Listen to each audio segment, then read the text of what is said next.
मोक्षमार्गस्य नेतारं चेतारं कर्मभूभृतां ज्ञातारं विश्वतत्त्वानां वन्दे तद्गुणत्रयम्।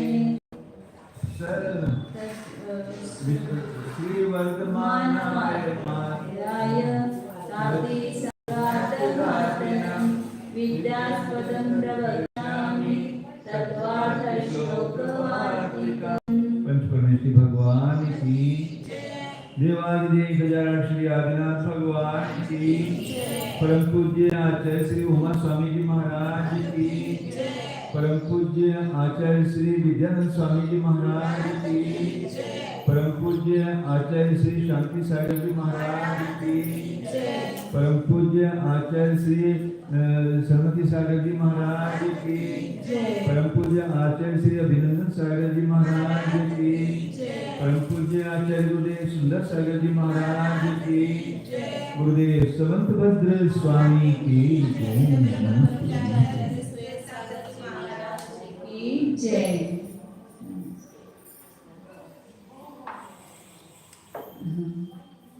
Page number 438 440 page पर चल रहे हैं। शब्द का वाचार, शब्द में एवकार लगाना आवश्यक क्यों है, ये सिद्ध कर दिया आचार्य ने। ये शब्द में एवकार लगाने से अन्य अर्थ की निवृत्ति होती है, वो अन्य लोग नहीं मानते हैं, उसको यहाँ पर सिद्ध किया। अब आगे और बता रहे हैं। केचित आहु न एकम वाक्यम स्वार्थस्य विधायकम सामर्थ्यात् अन्य निवृत्तिं गम्यति किम तर्हि। कोई कहता है, मतलब मीमांसकवादी कहते हैं कि न एकम वाक्य, एक कोई भी वाक्य जो स्व अर्थ का विधायक है, अपने अर्थ को बता रहा है। स्व अर्थ का विधायक मतलब अपने अर्थ को कहने वाला बता रहा है, और सामर्थ्य से अन्य की निवृत्ति को का ज्ञान नहीं कराता है, ऐसा कहते हो तो किम तर्हि, फिर क्या करता है।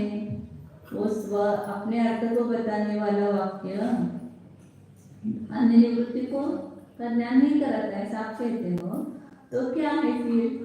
किम तर्हि प्रतिषेध वाक्यम तत् सामर्थ्यगतो तो तत अन्य प्रतिषेध गतिः इति ते अपि न अवधारणं निराकर्तुम् ईशाः तदभावे विधायक वाक्या अन्य प्रतिषेध वाक्य गते अयोगात्। तो फिर क्या करता है, तो जो प्रतिषेध वाक्य होता है, मतलब जो जिस वाक्य में प्रतिषेध बताया है वो अन्य निवृत्ति को करता है। मतलब यहाँ घट नहीं है तो घट की निवृत्ति उसने की, उस निषेधक वाक्य ने की।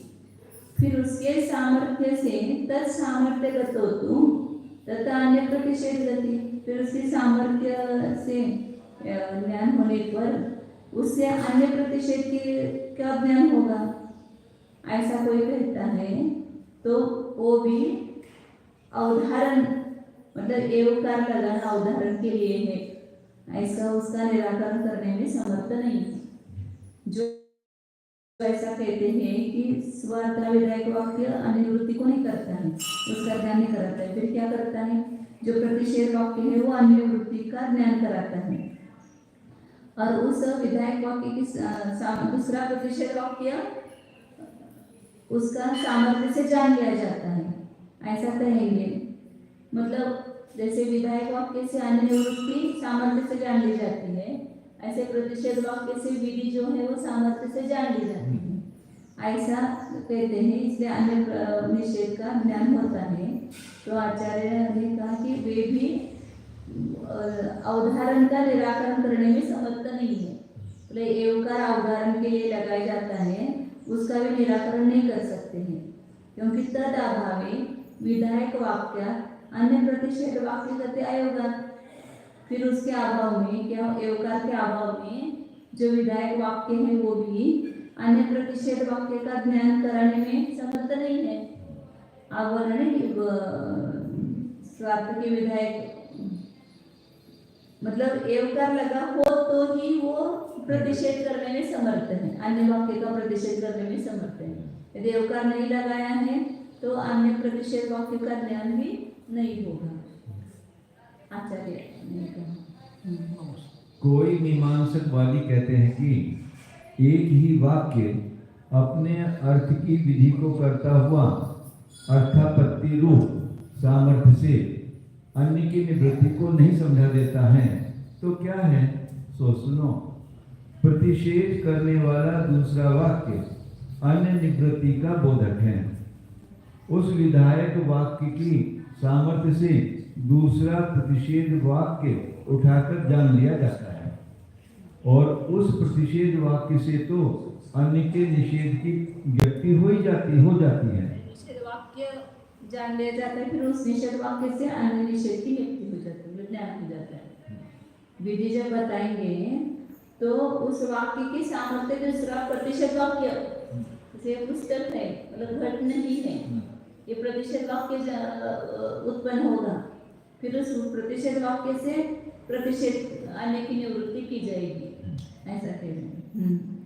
इस प्रकार जो कोई कह रहे हैं वे भी अवधारण को निराकरण करने के लिए समर्थ नहीं है, क्योंकि उस अवधारण के बिना विधायक वाक्य से अन्य निषेधक वाक्य की अर्थापत्ति होने का अयोग है।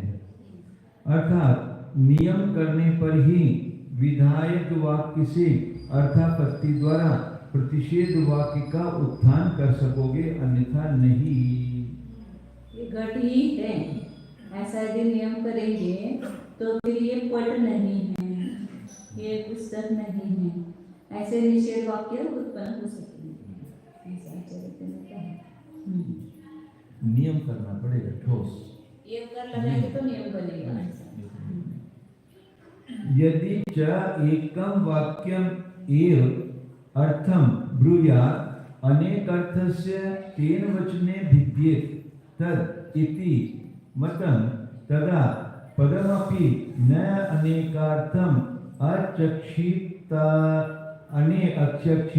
अनेकत्व प्रसंगात्। और आप ऐसा कहेंगे कि एकम वाक्यम एकम एव अर्थम ब्रूयात्, एक वाक्य एक ही अर्थ को बताएगा। विधि बताना तो विधि कोई बताएगा, निषेध है तो निषेध कोई बताएगा, या कोई भी उसका जो एक अर्थ है उसको ही बताएगा। अनेक अर्थ से तेन वचने, उस एक ही वाक्य से अनेक अर्थ का कथन करने पर विद्यते तद वो वाक्य भेदा जाएगा, एक ही कैसे रहेगा वो वाक्य, ऐसा कोई मानता है। इति मतम, ऐसा मत है। तो पदम अपि, कोई एक पद है, जैसे गो है, एक पद है, तो उससे भी अनेक अर्थ नहीं बताए जाएंगे। गो का पृथ्वी भी अर्थ होता है, गो का गाय भी होता है, गो का वाणी भी अर्थ होता है, तो पद भी अनेक अर्थ को नहीं बताएगा, क्योंकि उस पद में भी अनेकत्व का प्रसंग आएगा। जैसे वाक्य में आपने कहा, ऐसे पद जो है, कोई भी एक पद वो एक ही अर्थ को बताएगा, वो भी अनेक अर्थ को नहीं बताएगा। फिर ऐसा क्योंकि पदों का समूह ही वाक्य होता है ना, तो यही वाक्य एक ही वाक्य एक ही अर्थ को बताता है, तो एक पद एक ही अर्थ को बताएगा, अनेक अर्थ को नहीं बता पाएगा। तथा च यह एव लौकिका शब्दः ते एव वैदिका इति व्याहन्ये। इसलिए जो लौकिक शब्द है वे ही वैदिक है, ऐसा उनका वाक्य है। मीमांसकों का मतलब दो पद अलग नहीं है, जो लौकिक शब्द है वही वैदिक है, ऐसा जो आपने कहा है उसका खंडन होगा, क्योंकि जब लौकिक में तो अर्थ अलग निकलेगा और वेद में अलग अर्थ निकलेगा ना उसी पदों का, तो इसलिए जो लौकिक शब्द है वे ही वैदिक है, ऐसा आप जो कहते हो उसका घात हो गया, मतलब वो बात रही नहीं, वो सिद्धांत रहा नहीं, उसमें वो खंडित हो गया सिद्धांत, क्योंकि एक पद का एक ही अर्थ होता है, तो लौकिक और वैदिक दोनों अर्थ कैसे होंगे इसके पद के। पदम एकम अनेकम अर्थम प्रतिपादयति न पुनः तत् क्रमात्मकं वाक्यम इति तमो विजृंभित मात्रम पदेभ्य ही यावतां पदार्थानां प्रतिपत्तिः तावन्तः तद अवबोधा तद हेतुकः च वाक्य अर्थ अवबोधा इति चतुसंधान आदि वाक्य सिद्धि ही न विरुध्यते। एकम पदम अनेकम अर्थम प्रतिपादित, एक पद अनेक अर्थ को बताता है। न पुनः तत्क्रमात्मक वाक्य, वो कह रहा हो मतलब उनको क्या दिया था कि एक वाक्य एक ही अर्थ को बताता है, तो फिर आपत्ति क्या दी, फिर एक पद भी एक ही अर्थ को बताएगा, एक पद अनेक अर्थों को नहीं बता पाएगा। क्योंकि पदों के समूह कोई वाक्य कहते तो वाक्य एक अर्थ को बताता है, तो पद एक ही अर्थ को बताएंगे। तो फिर उसके ऊपर आपत्ति दी थी, तो उसके ऊपर वो कह रहा है कि पद एकम, एक पद तो अनेक अर्थ को बताता है, लेकिन उनका जो क्रम है पदों का, वाक्य में क्रम से रखे गए ना, तो उस पदों के क्रम स्वरूप जो वाक्य है वो एक ही अर्थ को नहीं, अनेक अर्थ को नहीं बताएगा। एक पद तो अनेक अर्थ को बताएगा। उनको यह आपत्ति दी थी ना कि जो फिर एक पद के भी अनेक अर्थ नहीं हो पाएंगे, तो कह रहे कि एक पद के तो अनेक अर्थ होंगे, एक पद तो अनेक अर्थ को बताता है, लेकिन एक वाक्य जो है वो नहीं अनेक अर्थ को बताता है, क्योंकि पदों का एक क्रम रखा है, उससे वाक्य बना है। तो जो पदों का क्रमात्मक वाक्य है वो अनेक अर्थ को नहीं बताता है। पद अलग अलग हो तो वो अनेक अर्थ को बताएंगे, लेकिन उसका जो एक क्रम से रखा है, यहाँ घड़ा है या कुछ भी जो क्रम स्वरूप वाक्य है उसका एक ही अर्थ निकलेगा, उसके अनेक अर्थ नहीं निकलेंगे, ऐसा वो कह रहे हैं। तो आचार्य कह रहे हैं इति तमो विजृंभित मात्रम, ये आपका कहना अंधकार का विलास मात्र है, मतलब अज्ञान रूपी अंधकार का ही विलास है। मतलब जो वाक्य तो एक अर्थ को बताता है, पद अनेक अर्थ को बताता है, पद से तो वाक्य बनता है, फिर यदि पद अनेक अर्थ को बताता है फिर वाक्य भी क्यों नहीं बताएंगे अनेक अर्थ को। एक पद के अनेक अर्थ होते हैं तो वाक्य के भी अनेक अर्थ होंगे। तो ऐसा कहते तो आचार्य तो कह रहे कि आपका केवल अज्ञान रूपी अंधकार का विलास मात्र है। हाँ काय म्हणण्यामध्ये नहीं, एक वाक्य का एक ही अर्थ होता है इधर कहते हैं, और एक पद जो है वो अनेक अर्थ को बताता है। तो ऐसा कैसे होगा, पदों के समूह को ही वाक्य कहते हैं, यदि पद के अनेक अर्थ होते हैं तो एक वाक्य के भी अनेक अर्थ होने चाहिए। हाँ, तर एका वाक्याचे दोन अर्थ निघाले ना, घोडा आणा नाहीतर सैंधव आणा, दोन वाक्याचे अर्थ। आता सैंधवचे अर्थ दोन होतात, तर त्या वाक्याचे अर्थ पण दोन व्हायला पाहिजेत ना, तर ते स्वीकारायला तयार नाही, तर हे तुमचं अज्ञान मात्र आहे। वाक्य तो एक ही अर्थ को बताएगा पहले, और पद अनेक अर्थ को बताएगा। हाँ, ते तुमचं केवळ अज्ञानाची चेष्टा मात्र आहे। आगे बढ़ा सकते पदेभ्यः ही यावतां पदार्थानां प्रतिपत्ति, पदों से जितने पदार्थों की प्रतिपत्ति होगी, जैसे सैंधव का अर्थ नमक है, घोड़ा है, जितने अर्थ है, तो तावंत तदवबोधः, उतने उसके ज्ञान है, और उसके हेतु का उस ज्ञान के कारणभूत वाक्यार्थ अवबोधः, वाक्य के अर्थ के अवबोध ज्ञान भी उतने ही है। इसलिए फिर चतुस्संधान आदि काव्य की सिद्धि कैसे होगी? द्विसंधान काव्य, त्रिसंधान काव्य, चतुस्संधान काव्य किसको कहते हैं? तो एक ही वाक्य होगा, उसके दो अर्थ निकलेंगे, द्विसंधान काव्य। एक ही वाक्य के तीन अर्थ निकलेंगे, त्रिसंधान काव्य। एक ही वाक्य के चार अर्थ निकलेंगे, तो चतुस्संधान काव्य। और कहते हैं ना कि एक ही का वो जो क्या बोलते हैं, उसकी स्तुति होती है, वही 24 तीर्थंकर की स्तुति होती है। हाँ, लड़की ने उससे पूछा था लड़के से, जो मुझे इसका अर्थ बताएगा वो। हाँ हाँ हाँ, उसमें पूछा था वो नहीं, ये जो धनंजय कवि है ना, द्विसंधान काव्य, ऐसा पढ़े तो रामायण अर्थ होता है, ऐसा पढ़े तो महाभारत अर्थ होता है। एक ही के दो अर्थ निकलते हैं, उसका अर्थ बदल के। पार्श्वाभ्युदय काव्य है वो पूरा विद्यानंद आचार्य जी ने, पार्श्वाभ्युदय भगवान की स्तुति है, और उसके जो अंतिम लाइन है ना, वो एक करो तो मेघदूत काव्य होता है।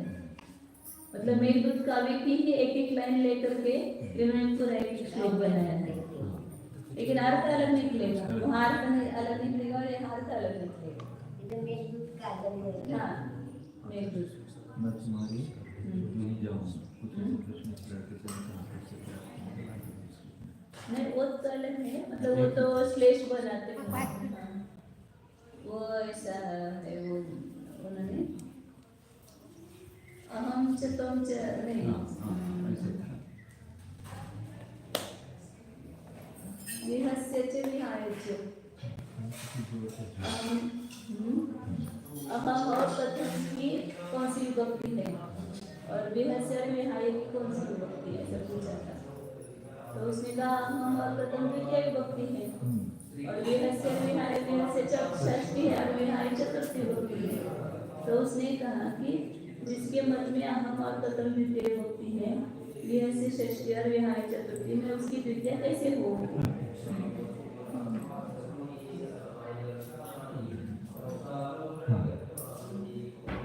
और चले, और यदि आपका यह मंतव्य होवे कि एक वाक्य एक ही अर्थ को कहेगा, यदि अनेक अर्थ का इस वाक्य के द्वारा कथन करना माना जाएगा, तो वह वाक्य उतने प्रकार का भिन्न भिन्न हो जाएगा। यानी दो वाक्य विधि और निषेध दो अर्थों को कहते हैं, एक नहीं। इस पर आचार्य कहते हैं कि तब तो एक पद भी अनेक अर्थ को न कह सकेगा। अनेक अर्थों को कहने पर पद को अनेकपन का प्रसंग होगा, और इस प्रकार हो जाने पर जो ही लोक प्रसिद्ध शब्द हैं वे ही वेद में गाए गए हैं, उस कथन में व्याघात दोष होगा। हाँ, जो लौकिक है शब्द वे वैदिक है, तो उनका ये सिद्धांत, तो उसमें व्याघात हो जाएगा। जो लौकिक शब्द है वे ही वैदिक है, ऐसा उन्होंने कहा है मीमांसकों ने, तो उसमें व्याघात हो गए ना, दो अर्थ निकले कि नहीं, लौकिक और वैदिक, तो एक पद के दो अर्थ हो गए एक वाक्य के। भावार्थ, एक स्थल पर मीमांसकों ने अर्थ भेद होने पर शब्द भेद मान लिया है, और अन्यत्र लौकिक और वैदिक अग्नि आदि शब्दों को एक ही कह दिया है। यह व्याघात हुआ। एक पद तो अनेक अर्थों को प्रतिपादन कर देवे, और फिर उन पदों का क्रम स्वरूप वाक्य अनेक अर्थों को नहीं कहे, ऐसा संकुचित नियम करना केवल गाढ़ अज्ञान अंधकार की चेष्टा करना है। पदानाम परस्परापेक्षानाम निरपेक्ष समुदायो वाक्यम, यह वाक्य का लक्षण है। पद जो है एक दूसरे की अपेक्षा करते हुए निरपेक्ष रूप से समुदाय रूप से वाक्य बताते हैं।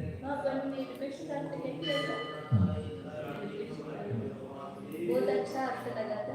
निरपेक्ष का मतलब सवाल जब वाक्य अपना कहेंगे उसको और दूसरे किसी की अपेक्षा नहीं रहेगी, पदों की तो अपेक्षा रहेगी, पद तो परस्पर सापेक्ष है, लेकिन उस वाक्य को अर्थ निकालने के लिए और किसी की अपेक्षा नहीं। यह वाक्य का लक्षण है। पदों से जितने पदार्थों की नियम से प्रतिपत्ति होगी, उतने उनके ज्ञान और उन पद ज्ञानों को हेतु मानकर उत्पन्न होने वाले वाक्यार्थ ज्ञान उतने माने जाएंगे। इस प्रकार एक पद के या श्लोक के 4, 7 आदि अर्थों को करने वाले चतुसंधान, सप्तसंधान आदि वाक्यों की भी सिद्धि होने का कोई विरोध नहीं है। श्रेयान श्रीवास पूज्यो वृषभ जनपति श्री द्रुमांको यम धर्मो हरिये क पुष्पदंतो मुनि सूरत जिनो नंत वाक सुपार्श्वे पार्श्वः शांति पद्म प्रभो रो विमल विमुरसो को मलिनीमीव जगन्नाथ धीरम। इस कविवर जगन्नाथ कृत श्लोक के 24 अर्थ हैं। अतः एक पद या एक वाक्य के अनेक अनेक हो सकते अर्थ हो सकते हैं, कोई बाधा नहीं है। ये अर्थ निकाले हैं, एक मंगलाचरण के 9 अर्थ हो गए और इस अर्थ के 24 अर्थ निकाले हैं इस बात में। 24 से करोगे। हाँ, लेकिन इस एक श्लोक के 24 अर्थ मतलब अलग अलग विशेषण बना करके बाकी सब उसके विशेषण बनाए। जैसे उसमें 9 अर्थ ऐसे निकाले ना, अलग अलग विशेषण बनाया और बाकी सब उसके विशेषण बनाएंगे। 9 मंगलाचरणाचे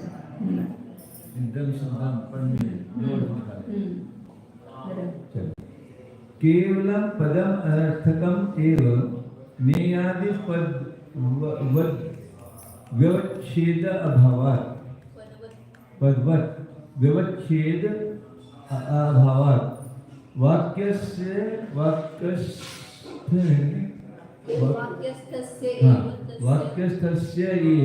तस्य व्यवच्छेद असंभवात् इति ये अपि आहु ते अपि शब्द न्याय बहिष्कृता एव वाक्य स्थानाम एव केवलानामपि पदार्थानाम अर्थवत्व प्रतीतेः। कोई अब दूसरा ऐसा कह रहा है कि केवलम पदम अनर्थकम एव नेयादि पदवत्। केवल अकेले पद जो है अनर्थक ही होते हैं। पहले अलग अलग पद है, उसका कोई अर्थ नहीं होता है, निरर्थक ही होते हैं उसका प्रयोग करना। जैसे नेयादि पदवत्, नेय प्रमेय आदि पदों के समान, क्योंकि व्यवच्छेद्य अभाव, कोई उसका व्यवच्छेद करने योग्य नहीं होता है, उसका अभाव होने, व्यवच्छेद्य का अभाव होने से जो वाक्य में स्थित पद है वे ही तस्य व्यवच्छेद्य सद्भावात्, उसका व्यवच्छेद्य मतलब जो जाने योग्य अर्थ है उसका सद्भाव होने से। ऐसा कोई कहते हैं तो वे भी न्याय शब्द न्याय से बहिष्कृत ही है, तो शब्द न्याय को जानते नहीं है। मतलब कोई क्या कह रहा है कि अकेले पद का प्रयोग करना ही व्यर्थ है। अकेले पदों का प्रयोग करने से क्या अर्थ निकलेगा? जैसे ज्ञेय प्रमेय आदि पद जो है वो खाली अकेले जो है वो व्यर्थ ही है। फिर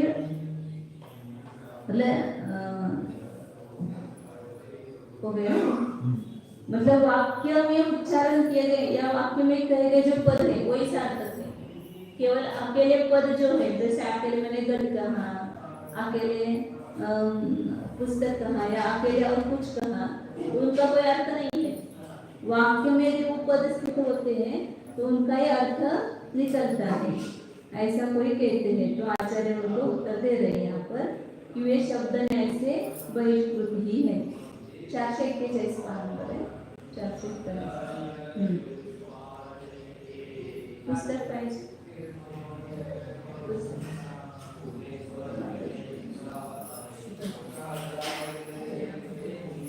त्यांचं नाव शुलेखा त्या माताजींचं तुम्हाला बघायचं भेटत आगे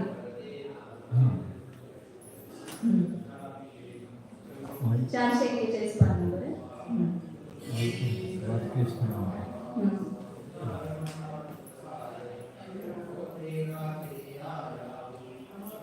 नेय पद का उन्होंने ऐसा कहा है कि जितने भी है वो सब नहीं है ना, जितने भी पद है वो नहीं है। नेय पद जो है वो कोई व्यावर्त नहीं है, मतलब वस्तुभूत पदार्थ कोई ज्ञेय से बाहर है नहीं ना, सभी नहीं है। तो आने की निवृत्ति क्या होगी? जितने भी होंगे वो सब नहीं है, जानने योग्य ही है, तो किसी की व्यावृत्ति नहीं होगी ना। ऐसे ही यहाँ पर मतलब वो दृष्टांत दिया उन्होंने। ऐसे अकेला पद जो है वो निरर्थक ही है। जैसे नए पद का कोई व्यवच्छेद नहीं, मतलब उसका निराकरण करने योग्य नहीं है, क्योंकि जितने भी होंगे वो सब नए ही होंगे। ऐसे पद जो होते हैं वो निरर्थक होते हैं, क्योंकि उसके कोई अन्य निवृत्ति नहीं होती है। वाक्य वाक्य स्थानामिव केवलानामपि पदार्थानाम अर्थवत्व प्रतीतः। आचार्य उनको उत्तर दे रहे हैं कि जैसे वाक्य में स्थित पद के समान वो जैसे सार्थक है, वाक्य में स्थित पद उनका अर्थ होता है, वैसे केवल पदार्थाना अर्थवत्व प्रतीत है। केवल पद जो है वो भी अर्थ वाले प्रतीति में आते हैं। जैसे यह घट लाओ, ये वाक्य जैसा है वो सार्थक है, उसका अर्थ निकलता है। वैसे केवल घट कहा तो भी उसका वाच्य अर्थ नहीं है, केवल घट कहा तो भी वहां पर उस घट का अर्थ है तो निरर्थक नहीं है। तो वाक्य में स्थित पदों का जैसे अर्थ होता है वैसे केवल पदों का भी अर्थ होता है। केवल पद भी अर्थ वाले प्रतीति में आते हैं, हमारे व्यवहार में देखते ही है। मतलब उनका जो ये था ना एकांत कि अकेले पद का कोई अर्थ नहीं होता है, वाक्य में स्थित जब पद होते तभी उनका अर्थ होता है, ऐसा वो एकांत कर रहे थे। उनको आचार्य ने कहा कि ऐसा नहीं है, जैसे वाक्य में स्थित पदों का अर्थ होता है ऐसे केवल पदों का भी अर्थ होता है। केवल अकेले पद भी अपने अर्थ को बताते हैं। समुदाय अर्थेन तेषाम् अनर्थवत्वे वाक्यगतानामपि तदस्तु विशेषभावात्। समुदाय अर्थेन तेषाम् अनर्थवत्वे, समुदाय रूप अर्थ मतलब वो पदों का समुदाय रूप अर्थ नहीं निकलता है ना, तो समुदाय रूप अर्थ से उनका अनर्थपना है ऐसा बताएंगे। तो फिर वाक्यगता नामपि, वाक्य में प्राप्त हुए वे पद जो है वे भी तदस्तु, वे भी अनर्थवान हो जावे, क्योंकि विशेष अभाव, कोई विशेषता नहीं है दोनों में। केवल पद जो है वो समुदाय रूप अर्थ नहीं निकलता है उसमें, इसलिए मतलब ऐसा कोई घट लाओ, घट खाली बोला तो लाओ कहाँ या रखो कहाँ या ले जाओ कहाँ, कुछ अर्थ प्रतीति में नहीं आता है, इसलिए उसको अनर्थक मानते हैं। तो आचार्य कह रहे हैं कि वाक्य में स्थित जैसे पदार्थ अनर्थवान है तो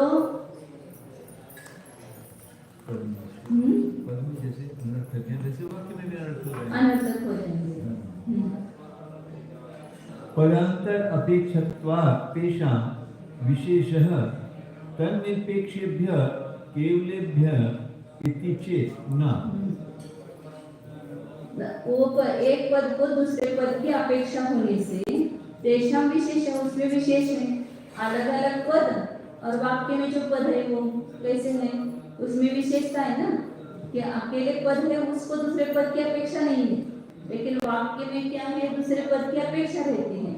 इसलिए दूसरे पद की अपेक्षा होने से उस वाक्य में स्थित पदों में और अकेले पदों में विशेषता है।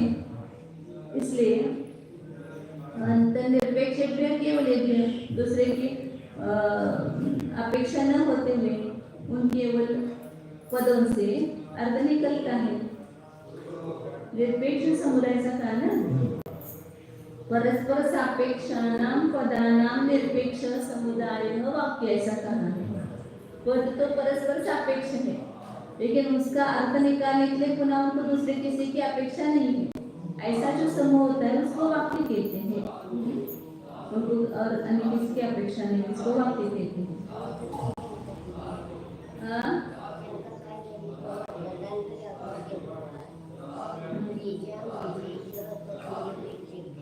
नहीं, वो ऊपर आचार्य ने कहा ना कि समुदाय अर्थेन तेषाम् अनर्थवत्वे, समुदाय अर्थ रूप से उनको अनर्थपना कहेंगे तो वाक्य में प्राप्त होने पर भी निरर्थक हो, दोनों में कोई विशेषता नहीं है।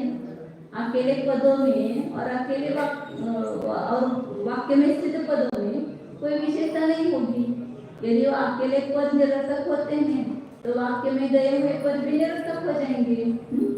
क्योंकि दोनों में कोई विशेषता नहीं है, आचार्य ने बताया था। तो उस पर वो शंका कर कहता है कि पदांतर अपेक्षत्व, वाक्य में क्या है, दूसरे पदों की अपेक्षा रहती है, इसलिए उसमें विशेषता है। अकेले पद में दूसरे पद की अपेक्षा नहीं है, और वाक्य में एक पद को दूसरे पद की अपेक्षा रहती है।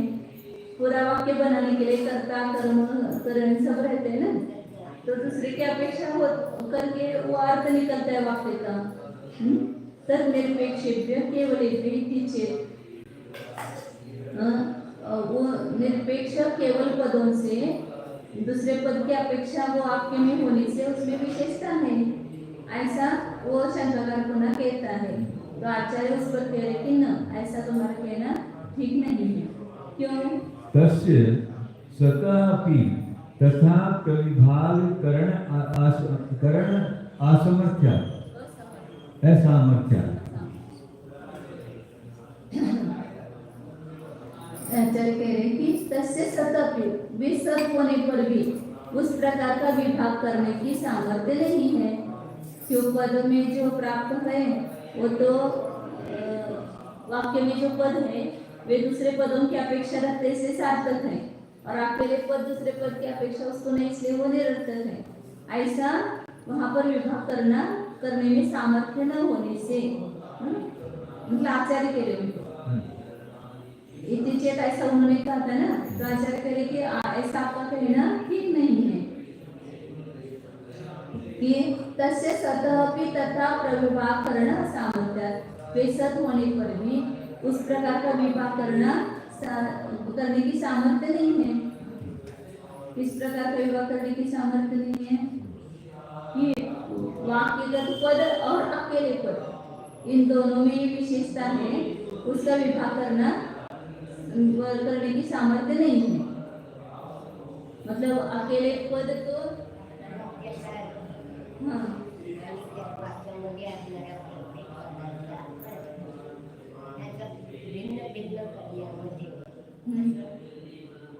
सामर्थ्य नाही, वेगळं वेगळं करण्याचं सामर्थ्य नाही।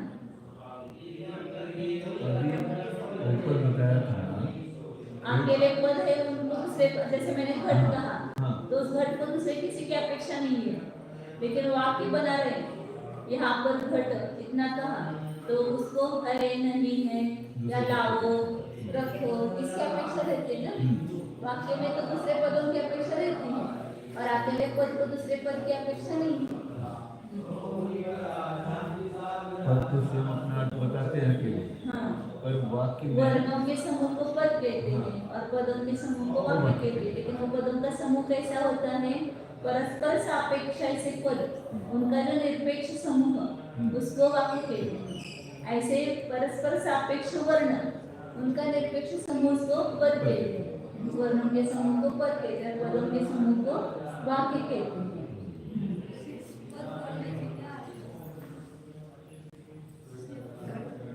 उसका अर्थ होता है ना, लेकिन घट का घट रूप अर्थ होता है ना, क्योंकि पद का अर्थ नहीं होगा तो वाक्य का अर्थ कैसे निकलेगा? उसका भी अर्थ नहीं पता होगा।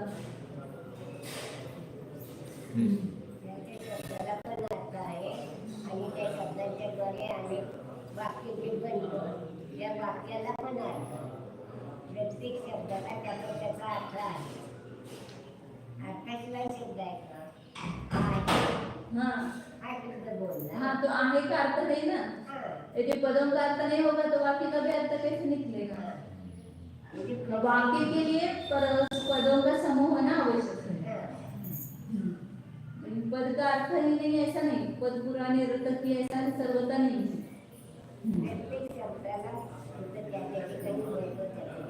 हाँ, वर्णों के समूह को पद कहते, तो वर्णों में मिलकर के पद बनता है, तो उसका अर्थ होता है ना।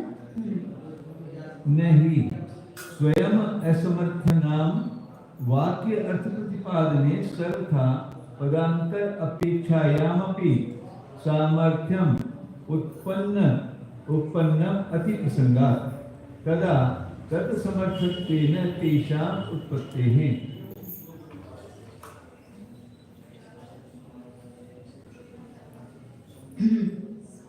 तस्य सतः अपि हो गए ना, वे सत होने पर भी, वे पद जो है वो सत होने पर भी उस प्रकार का विभाग करना है कि सामर्थ्य में, मतलब पद पदांतर की अपेक्षा होने से वाक्य में विशेषता होती है, ऐसा कहा था ना। तो उसमें ऐसा विभाग करने की सामर्थ्य नहीं है। और नहीं स्वयं असमर्थानाम वाक्यार्थ प्रतिपादने, जो स्वयं असमर्थ है उनको वाक्य के अर्थ का प्रतिपादन करने में सर्वथा पदांतर अपेक्षायामपि, सर्वथा अन्य पदों की अपेक्षा होने पर भी सामर्थ्य न उत्पन्न, सामर्थ्य नहीं होगी अति प्रसंगात, क्योंकि अति प्रसंग दोष आएगा। तदा तत्समर्थत्वेन ऐसा उत्पत्ति है उस समय उसके समर्थपणे से, मतलब जैसे मैंने कहा ना कि केवल अकेला पद जो है वो असमर्थ है, जब दूसरे पद की अपेक्षा लेकर के वाक्य में बनता है तो वो समर्थ होता है। ऐसा दोनों में विशेषता है, वाक्यगत पदों का और केवल पदों में ऐसा विशेषता, ऐसा उसने कहा था। तो आचार्य वो बता रहे कि भले विशेष हो तो भी ये विभाग करने की सामर्थ्य नहीं है उसमें, कि वो पद में स्थित होने पर के अकेला पद होने पर तो नहीं बताता है, दूसरे पद इस अर्थ को नहीं बताता है, और वाक्य में स्थित होने पर बताता है। ऐसे वो जो दोनों में विशेषता है उसका विभाग नहीं कर सकते हैं, ऐसा आचार्य उनको उत्तर दिया है। उसी को सिद्ध कर रहे आचार्य कि विशेषता दोनों में होने, केवल पद और वाक्य में स्थित पद दोनों में विशेषता होने पर भी ये विभाग करने की सामर्थ्य नहीं है, ऐसा बताया था। उसको यहाँ पर उसको खुलासा करके बता रहे हैं कि जो स्वयं असमर्थ, स्वयं समर्थ नहीं है, मतलब विशेष जो है वो दोनों में भेद नहीं होता है, तो वाक्यार्थ प्रतिपादन, वाक्य के अर्थ के प्रतिपादन करने में सर्वथा दूसरे पद की अपेक्षा होने पर भी सामर्थ्य न उत्पन्न, वो सामर्थ्य प्राप्त नहीं होगी, क्योंकि ऐसा मानेंगे वो स्वयं अकेले असमर्थ है ना, अर्थ बताने में असमर्थ है अकेले पर, फिर उस वाक्य के अर्थ का प्रतिपादन करने में दूसरे पद की अपेक्षा लेकर के वो सामर्थ्य उसमें आ जाती है। ऐसा योग मानना योग्य नहीं है आचार्य कह रहे हैं, क्योंकि ऐसा मानेंगे तो अति प्रसंग दोष आएगा। अकेले अपना अर्थ तो नहीं बता रहे, फिर वाक्य के अर्थ में बताने में दूसरे पद की अपेक्षा लेकर के अपना अर्थ बता रहे, ऐसा मानेंगे तो अति प्रसंग दोष आएगा। तदा तत्समर्थत्वेन तेषाम् उत्पत्तिः, उस काल में उसके समर्थ रूप से उनकी उत्पत्ति होती है, उत्पत्ति होने से। केवल अवस्थातः विशेषः इति चेत् तर्हि वाक्यम् एव वाक्य अर्थ प्रकाशने समर्थम तथा परिणतानां पदानां पद विउद्देश अभावात्। केवल अवस्था से ही उसमें विशेष है, पद केवल अकेला होना और वाक्य में पद होना, ऐसे अवस्था के कारण ही उनमें विशेष है। ऐसा यदि आप कहते हो तो आचार्य कह रहे हैं कि जो वाक्य है वही वाक्य के अर्थ के प्रकाशन करने में समर्थ है, वाक्य ही वाक्य के अर्थ को प्रकाशित करने में समर्थ है, क्योंकि तथा परिणतानां पदानां पद व्यपदेशाभावात्, उस रूप से परिणत जो पद है, जो वाक्य रूप से परिणत जो पद है उनको पद व्यपदेश नहीं होता है। घड़ा लेके आओ, यहाँ घट लाओ, ये वाक्य हो गया। अब ये वाक्य जो है वो वाक्य का अर्थ करने में समर्थ है, लेकिन उस वाक्य में परिणत जो पद है उनकी पद संज्ञा नहीं है ना उस समय, उनके तो वाक्य ही संज्ञा है। उस रूप से परिणत जो पद है वो वाक्य ही बन गए, तो वाक्य में वो अपना अर्थ प्रकाशित करने के पद का अर्थ बताएंगे, वाक्य का अर्थ बताएंगे, पद तो केवल अपना अर्थ बताएंगे, और वाक्य जो है वो कोई प्रवृत्ति निवृत्ति रूप अपने अर्थ को बताएंगे। हिंदी पढ़ते समय वापस करते। जो कोई भी ऐसा कह रहे हैं कि अकेले पद का प्रयोग करना तो व्यर्थ ही है, नेय प्रमेय आदि पदों के समान अन्य पदों की आकांक्षा बिना बोले गए घट पट आदि पद भी व्यर्थ ही है। भावार्थ, नेय पद का जैसे कोई व्यावर्त नहीं है, जितने भी पदार्थ सब नेय है ही। हाँ, नेय शब्द का कोई आवृत्ति नहीं है, मतलब अन्य कोई है ही नहीं। नहीं, सब में ही है। क्योंकि वस्तुभूत पदार्थ कोई ने से बाहर नहीं है, वैसे ही अकेले घट पद का कोई व्यवच्छेद करने योग्य नहीं है। हाँ, वाक्य में स्थित हो रहे ही उस पद का व्यवच्छेद विद्यमान है, तभी वह सार्थक हो सकता है। अकेले पद का कोई व्यवच्छेद नहीं है, ऐसे कह रहे। अब घट का व्यवच्छेद क्या होगा? लेकिन जब आप एक करेंगे, वाक्य बनाएंगे, यह घट है, ऐसा वाक्य बनाएंगे, तब यह पट नहीं है, ऐसा व्यवच्छेद अर्थ होगा, ऐसा हाँ, वाक्य में स्थित हो रहे ही उस पद का व्यवच्छेद विद्यमान है, तभी वह सार्थक हो सकता है। इस प्रकार कहने वाले वे भी शब्द के नीति मार्ग से बहिष्कार को ही प्राप्त हो रहे हैं, क्योंकि वाक्य में स्थित हो रहे पदों के समान अकेले केवल पदों की भी अर्थ सहित पना प्रतीत हो रहा है। यदि समुदाय रूप अर्थ की अपेक्षा से उन केवल पदों को निरर्थक कहोगे, तो वाक्य में प्राप्त हुए भी पदों को वह निरर्थकपना प्राप्त हो, क्योंकि अकेले पदों से वाक्य स्थित पदों में कोई अंतर नहीं है। वहां भी वे अपना न्यारा न्यारा अर्थ कह रहे हैं। यदि आप यूं कहें कि वाक्य में पड़े हुए वे पद तो अन्य पदों की अपेक्षा रखते हैं, जैसे कि घटम आनय, यहाँ घट पद लाओ की अपेक्षा रखता है और लाओ पद घट की अपेक्षा रखता है, किंतु केवल अकेले पद तो अन्य पदों की अपेक्षा नहीं रखते। अतः वाक्य भगत पदों का केवल पदों से अंतर है, ऐसा कहना। तब आचार्य कहते हैं कि यह तो नहीं कहना, क्योंकि ऐसे उस विशेष के होते हुए भी इस प्रकार के स्पष्ट विभाग, इस प्रकार से स्पष्ट विभाग नहीं किया जा सकता है। किसको किसकी अपेक्षा है, ऐसा नियम तो आज तक कोई हुआ ही नहीं है। जो पद वाक्य के अर्थ को निरूपण करने में स्वयं तो सर्वथा असमर्थ माने गए हैं, उनमें अन्य पदों की अपेक्षा होते हुए भी कोई नवीन सामर्थ्य नहीं बन सकती है, अन्यथा अति प्रसन्न हो जाएगा। अर्थात केवल अग्नि या जल शब्द की किसी भी अर्थ के प्रतिपादन करने में यदि गांठ की शक्ति न मानी जाएगी, अपनी निजी शक्ति, अग्नि का कोई अर्थ नहीं होगा, जल का कोई अर्थ नहीं होगा, तो वाक्य में भी उसका कुछ अर्थ नहीं होगा ना। तो क्या हो जाएगा? अग्नि न सिंचती जलेन दहती। यदि नहीं माना जाएगा तो ये हो जाएगा। हाँ, यहाँ सींचने पद की अपेक्षा से अग्नि पद का अर्थ जल हो जाओ और दूसरे दाह पद की अपेक्षा से जल शब्द का अर्थ आग हो जाओ, जो कि इष्ट नहीं है। दूसरे पद की अपेक्षा से सार्थक ऐसा बोल रहे हैं, उसका अपना अर्थ है पद का। यदि कोई यो कहे कि उस समय वाक्य की अवस्था में उस वाक्यार्थ के प्रतिपादन करने की सामर्थ्य युक्त पने से उन पदों की नवीन उत्पत्ति हो जाती है, अतः केवल अवस्था के पद से उन मिले हुए पदों की विशेषता है, ऐसा कहने पर तो वाक्य ही वाक्य के अर्थ को प्रकाशित करने में समर्थ है, यह सिद्ध हुआ। इस प्रकार इस प्रकार एक दूसरे की आकांक्षा रखते हुए मिलकर परिणति करने वाले अन्वय पदों के समुदाय को वाक्य पने का व्यवहार है, उनका पद रूप से व्यवहार नहीं होता है। इस कारण जितना अर्थ पद का निकले उतने अर्थ से वह पद अर्थवान है।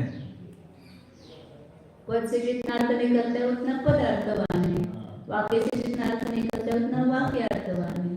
वाक्य का अर्थ अलग है, पद का अलग है, मतलब वाक्य में दूसरे पद की अपेक्षा रहती है, पद में दूसरे पद की अपेक्षा नहीं है, अकेले अपने अर्थ को बताता है। यदि पुनः अवयव अर्थेन अनर्थवत्वं केवलानां तदा पदार्थ अभाव एव सर्वत्र स्यात्। यदि पुनः अवयव अर्थेन अनर्थवत्वम, अवयव रूप अर्थ से वे अनर्थ है, मतलब वाक्य में एक एक पद में एक एक अवयव है ना, तो अवयव अर्थ रूप से वे अनर्थवान बना है।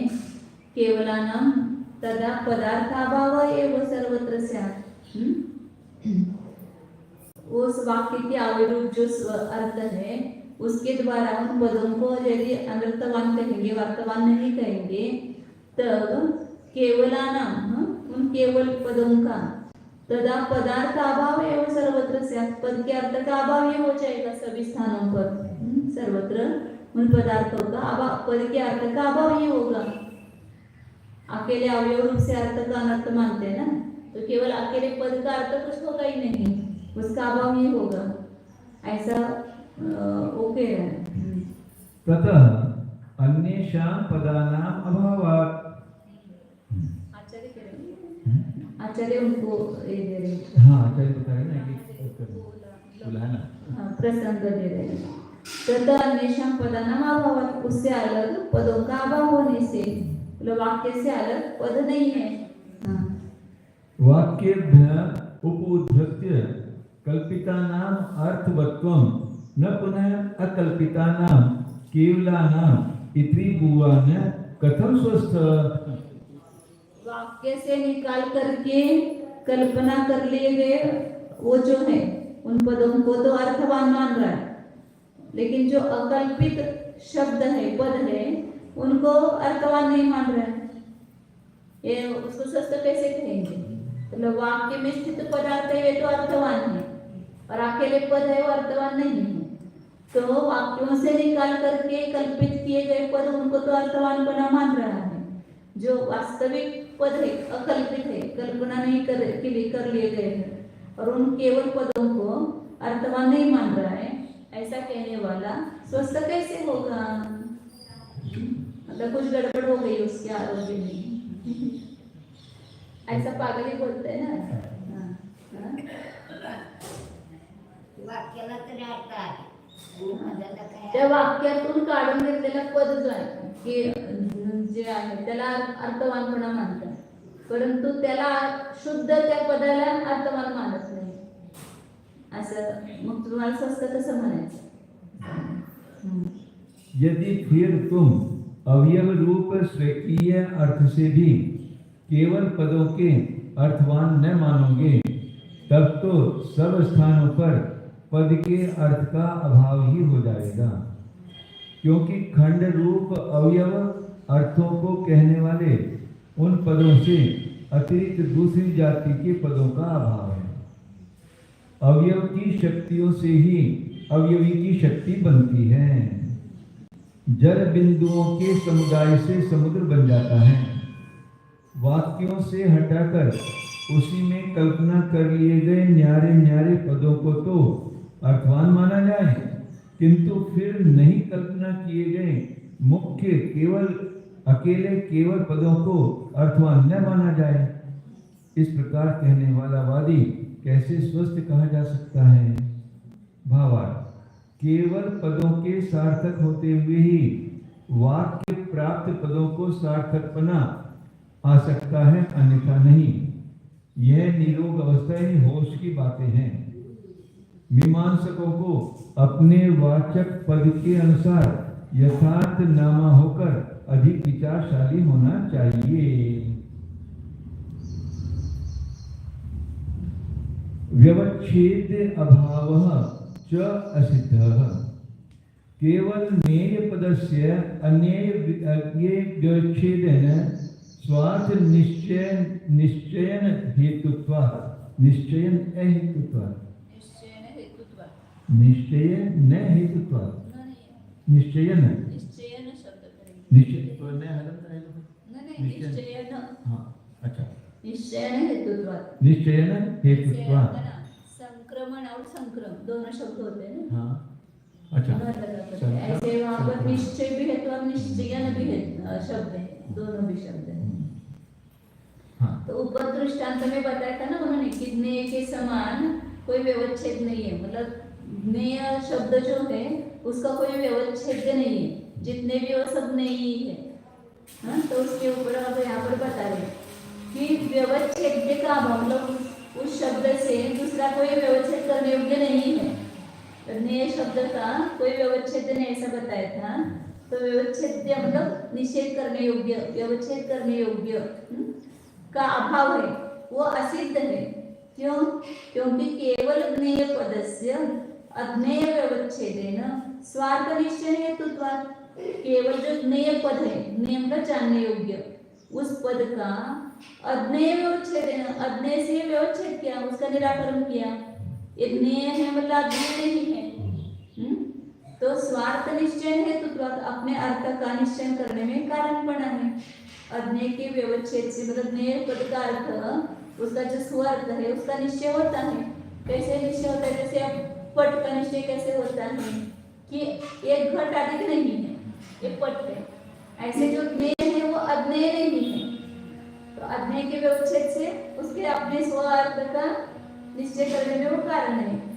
तो इसलिए सर्वथा आप जो व्यवच्छेद का अभाव कह रहे हैं, ज्ञेय पद उससे कोई व्यवच्छेद होता ही नहीं, क्योंकि जितने भी वो सब नहीं है। ऐसा जो आपने कहा वो ठीक नहीं है। अब वो सिद्ध करके दिखा रहे अज्ञेय का व्यवच्छेद कैसे होता है। सर्वं हि वस्तुज्ञानं ज्ञेयं च इति द्वे राश्येन यदा व्याप्तम् अवतिष्ठते तदा ज्ञेयात् अन्यताम् आदधानं ज्ञानम् अज्ञेयं प्रसिद्धम् एव। ततः ज्ञेयपदस्य तद्व्यवच्छेद्यं कथं प्रतिक्षिप्यते? आचार्य बता रहे हैं कि सभी वस्तु दो राशि में स्थित है, ज्ञानम ज्ञेयम, एक ज्ञान रूप राशि और एक ज्ञेय रूप राशि। ज्ञान और ज्ञेय ऐसे दो राशियों में विभक्त है सभी वस्तुएं। तब ज्ञेयात् अन्यतमम् आदधानम, ज्ञेय से अन्यपने को धारण करने वाला जो ज्ञान है, ज्ञेय और ज्ञान दो गए कि नहीं हो गए? तो ज्ञेय से ज्ञान अलग हो गया ना, तो ज्ञान ही अज्ञेय हो गया। ज्ञान जो वो ज्ञेय नहीं है, अज्ञेय है। ज्ञेय और ज्ञान दो शब्द है, तो ज्ञेय से ज्ञान अलग है ना। तो ज्ञेय जो है वो ज्ञेय से अन्यपने को धारण करने वाला जो ज्ञान है वो अज्ञेय रूप से प्रसिद्ध ही है। इसलिए ज्ञेय पद का वह व्यवच्छेद्य, उसका खंडन कैसे किया जाता है? ज्ञेय को कोई व्यवच्छेद्य है ही नहीं, मतलब सभी जितने भी है वो ज्ञेय ही है, तो उसका व्यवच्छेद कैसे करोगे आप?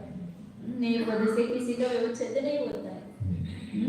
जैसे घट है तो घट से तो आने पट आदि का व्यवच्छेद हो जाता है। घट है वो पट नहीं है, घट है वो कट नहीं है, चटे नहीं है, उसका व्यवच्छेद किया। लेकिन ज्ञेय पद जो है उसका कोई व्यवच्छेद नहीं है, क्योंकि सब नहीं है ऐसा कहते। तो उसको आचार्य ने कहा कि ज्ञेय और ज्ञान ऐसे दो राशि है, तो ज्ञेयपना से ज्ञान अलग है, तो ज्ञान ही अज्ञेय के अपेक्षा अज्ञेय हो गया।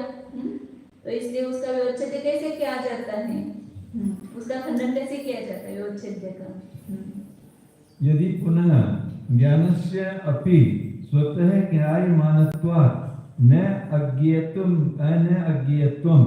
इति मतं तदा सर्वथा ज्ञान अभावात् कुतः नई व्यवस्था?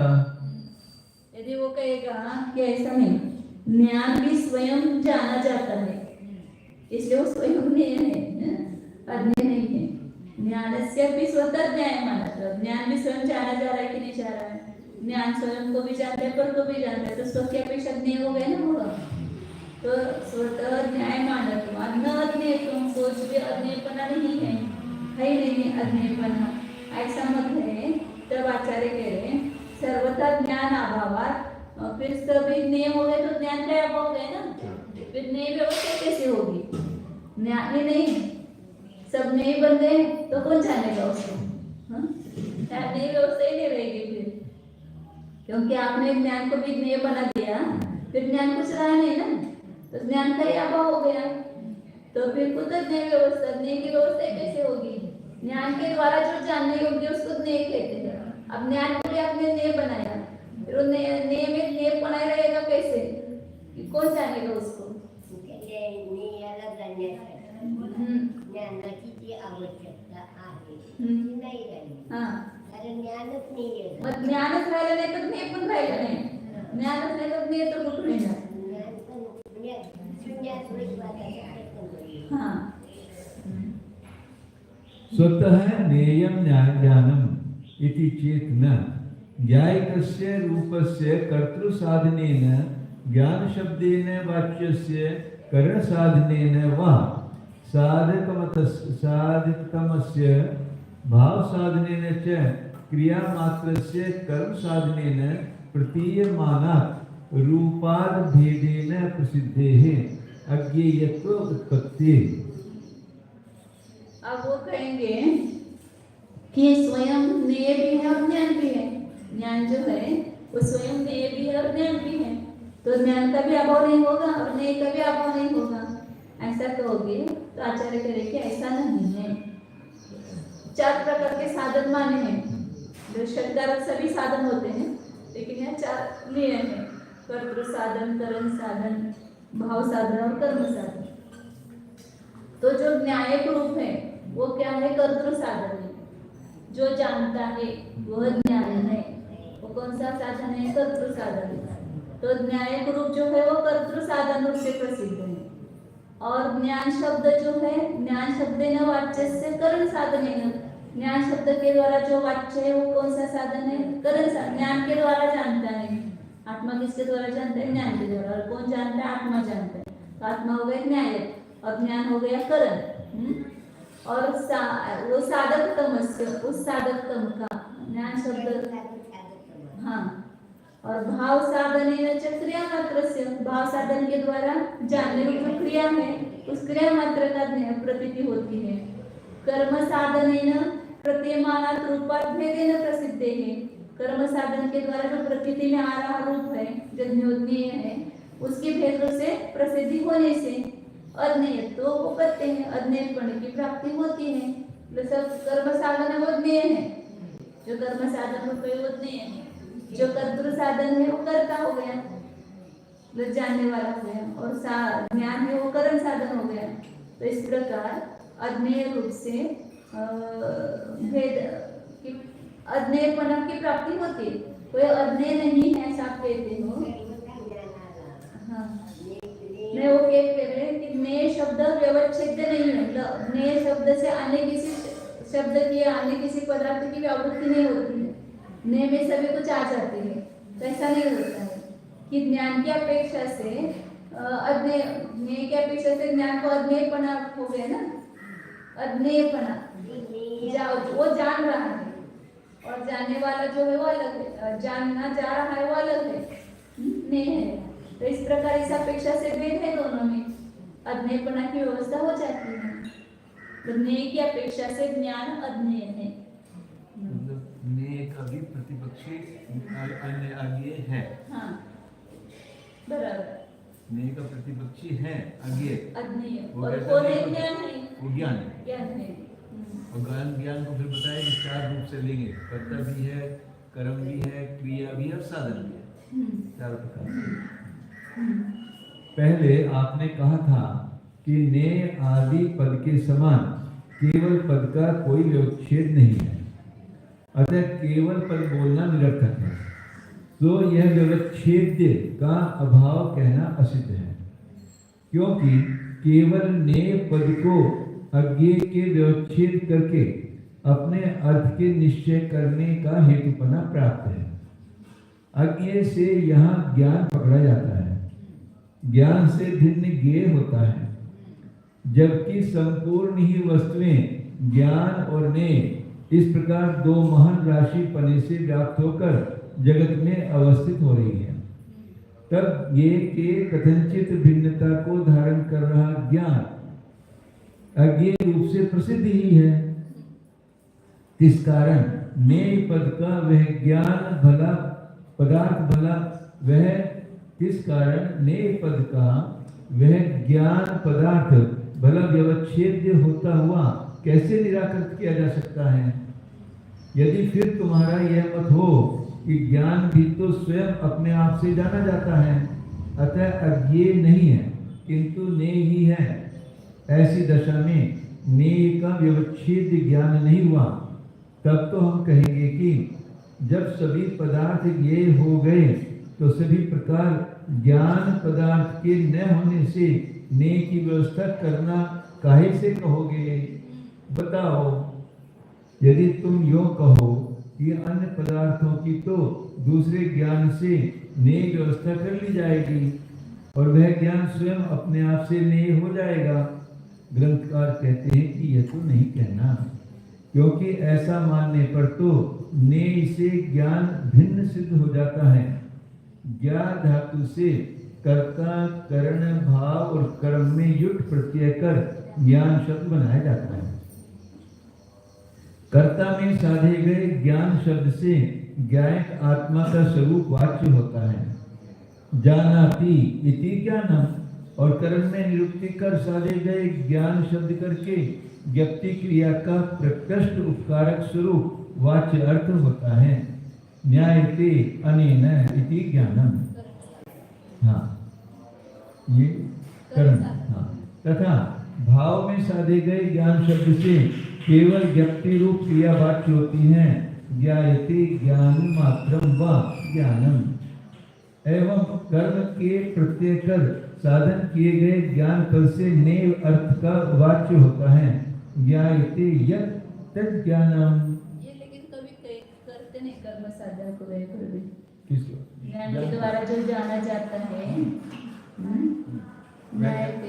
ज्ञान, ज्ञान के द्वारा जो जाना जाता है उसको ज्ञान कहते हैं। ऐसा कभी करते नहीं ज्यादा कर्म साधन का।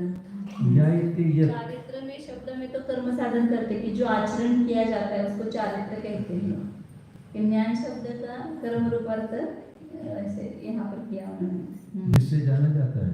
हाँ, नहीं जो जाना जाता है, जो जाने, ज्ञायते यत्, जो जाना जाता है, जाना जाता है उसको ही ज्ञान कहते हैं। हाँ।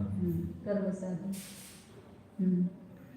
प्रकरण में जो जाना जाता है वही ज्ञान है, और वस्तु जानी जा रही है, और वास्तव में ये ज्ञान वस्तु ही जानी जा रही है, ऐसे कहते हैं ना। हाँ। प्रकरण में कर्म से साधे गए नेय रूप से कर्ता करण और भाव में साधा गया ज्ञान भिन्न होकर प्रसिद्ध हो रहा है। इसमें ज्ञान नेय जो कहा है वो कर्म साधन रूप है, और जो ज्ञान का वो करण साधन रूप है, तो दोनों भिन्न अर्थ हो गए ना, एक नहीं हो गया। तो ज्ञान दोनों तरह से है, नेय भी है और न्याय भी है। करण साधन भी है और करण साधन भी है। हाँ, सब है। सब है। तो चारों के अर्थ अलग हो गए ना, लेकिन एक नहीं अर्थ हुआ। तो नेय जो अर्थ किया वो कर्म साधन के से किया है, और ज्ञान जो किया है वो करण साधन रूप से किया है। अतः उस ज्ञान को अनेपना बन गया। वह ज्ञान केवल नेय पद का व्यवच्छेद हो जाता है, कोई क्षति नहीं है। सर्वथा व्यवच्छेद का अभाव कहा तो वो सिद्ध नहीं होता है। ज्ञेय शब्द से किसी अर्थ की निवृत्ति होती नहीं, ऐसा नहीं।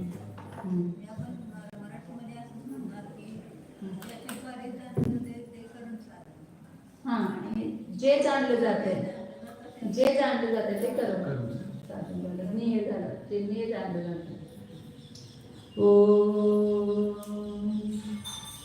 जानिए यह मने शुद्ध चैतन्य मात्र जीव नामक पदार्थ हूँ। पहले सबसे पहले अपना निर्णय करो कि मैं किस रूप में हूँ। मैं शब्द का तो प्रयोग हम हर बार कर रहे हैं, लेकिन उस मैं का वाच्य क्या है? इस मैं का वाच्य है अनादि अनंत ध्रुव शुद्ध चिदानंद आत्मा। ये मैं शब्द का वाच्य है। अपना जो ज्ञान दर्शन स्वरूप आत्मा है वह मैं शब्द का वाच्य है। तो उसको ही मैं रूप से अनुभव करो। मैं मनुष्य, मैं स्त्री, मैं पुरुष, इसकी जगह मैं शुद्ध आत्मा ऐसी प्रतीति करो। कोई शुद्ध आत्मा बाहर नहीं है, यही पर है। मन ही स्वयं है। जो जान रहा है वही स्वयं शुद्ध आत्मा है। तो मैं की प्रतीति शुद्ध आत्मा रख से करूँ। यहाँ जो शुद्ध ज्ञान वस्तु है वह मैं हूँ। अखंड न्यायक स्वरूप ज्ञानानंद स्वरूप टंकोत्तीर्ण न्यायक स्वरूप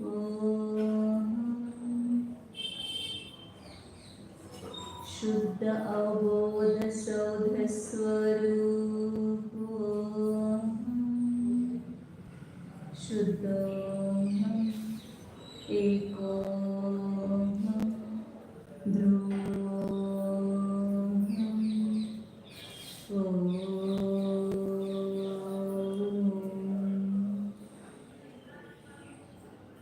विसर्जन। नमो अरिहन्ताणं नमो सीताणं नमो आर्याणं नमो वज्रायाणं नमो सुवसां।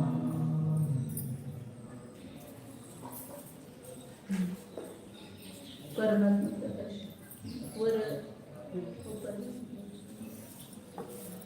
तुमचे हात तुम्ही आता